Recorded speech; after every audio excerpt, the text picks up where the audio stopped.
ഞാൻ വായിച്ചിരുന്നു, അതായത് ഒരു മൂവിയിൽ കണ്ടു കഴിഞ്ഞപ്പോൾ ആ ആക്ടറെ കല്യാണം കഴിക്കണമെന്ന് ആഗ്രഹമുള്ള ആളായിരുന്നു. അത് ആക്ച്വലി പൃഥ്വിരാജിന്റെ ഫാനാണ് ഞാൻ.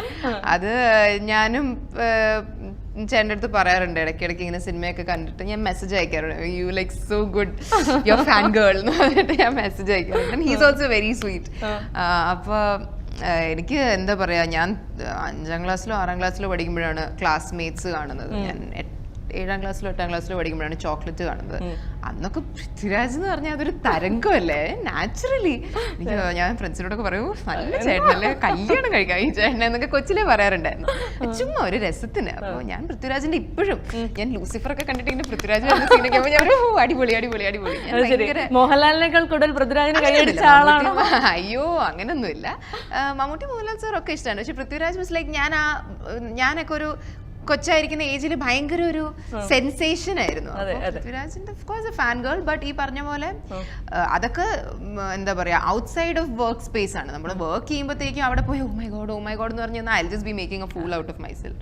അപ്പോൾ പൃഥ്വിരാജ് ആയിട്ട് 2 days I got to work and it was എന്താ പറയാ, it was a very nice experience. ഒരു നല്ലൊരു ഗിവ് ആൻഡ് ടേക്ക് എക്സ്പീരിയൻസ് ആയിരുന്നു. And you know I would love to work with him on something more full fledged. ശരി, ഉണ്ണിമോഹനുമായിട്ടുള്ള experience? ഉണ്ണിയായിട്ട് വന്നു, same day തന്നെയായിരുന്നു shoot. ഉണ്ണിയെ എനിക്ക് ഇതിന് മുമ്പേ അറിയാം, നമ്മൾ 1-2 പ്രാവശ്യം കണ്ടിട്ടൊക്കെ ഉണ്ട്. ഉണ്ണി വളരെ ചിൽഡ് ഔട്ടാണ്, നമുക്ക് നമ്മുടെ ഒരു ഫ്രണ്ടിനോട് സംസാരിക്കുന്ന പോലെ തന്നെയാണ്. അപ്പോൾ 18 സമയത്ത് ഉണ്ണി ഒത്തിരി മെലിഞ്ഞിട്ടുണ്ടായിരുന്നു. അപ്പോൾ ഞാൻ പറയുന്നു മെലിഞ്ഞു, കൊച്ചു കുട്ടിയെ പോലെ ഇരിക്കുന്നത്.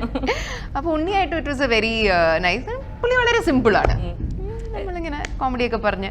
ശരി, ഇനി ലൂക്കയുടെ കാര്യം പറയുമ്പോൾ കുറച്ചൊരു ഇന്റിമേറ്റ് സീൻസ് ഒക്കെ ഉണ്ടായിരുന്നു. അപ്പോൾ അതിനകത്തൊക്കെ അഭിനയിക്കാനായിട്ട് ഒരു ഇൻഹിബിഷൻ ഉണ്ടായിരുന്നോ, അതോ എങ്ങനെയായിരുന്നു ആ ഒരു ഫേസ് എങ്ങനെയാണ് ഓവർകം ചെയ്തത്? എനിക്ക് ഒരു സ്ക്രിപ്റ്റിൽ ഞാൻ കൺവിൻസ്ഡ് ആണെങ്കിൽ I won't have any other inhibitions there. ഇപ്പോൾ കാരണം ലൂക്കയുടെ സ്ക്രിപ്റ്റ് എന്ന് പറയുന്നത് എനിക്ക് 150% കൺവിൻസ്ഡ് ആയിട്ടുള്ള ഒരു സ്ക്രിപ്റ്റ് ആയിരുന്നു. പഠിച്ച ആളാണല്ലോ അല്ലേ? പിന്നെ കാണാപ്പാടം ആ മോണലോഗ് ഒക്കെ എനിക്ക് ഇങ്ങനെ കാണാതെ പറയാൻ പറ്റും.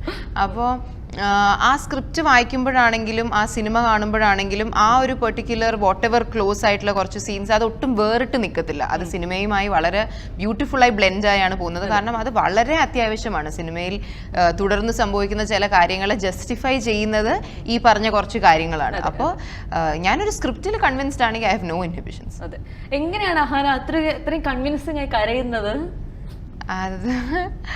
അത് എനിക്കറിയില്ല, ആണോ അതെനിക്ക് അറിയത്തില്ല.